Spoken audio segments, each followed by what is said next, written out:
叼着肉的狗。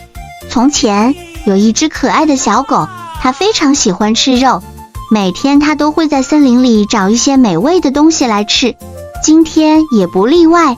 这只小狗今天找到了一块大大的肉，它开心极了，叼着肉就开始往河边走。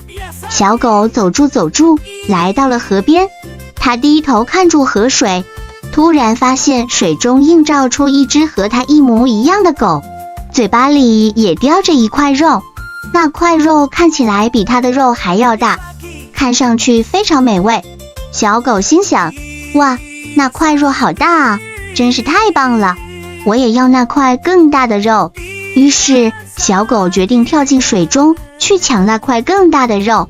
它一口咬住了水中的肉，却发现自己根本咬不到，因为那块肉只是在水中的倒影，它根本不存在。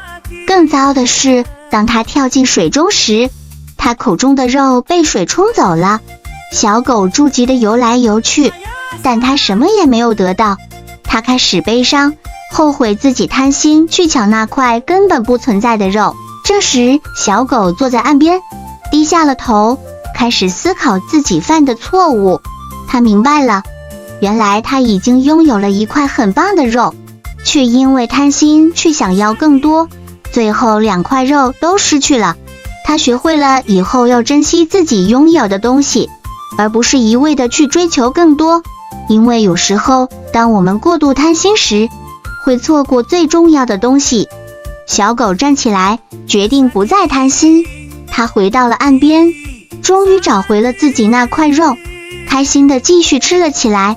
它明白了一个道理，有时候珍惜自己已经拥有的东西，比追求更多的东西更重要。小朋友，这个故事告诉我们，贪心会让我们失去已经拥有的东西，最重要的是珍惜现有的东西，不要一味地想得到更多。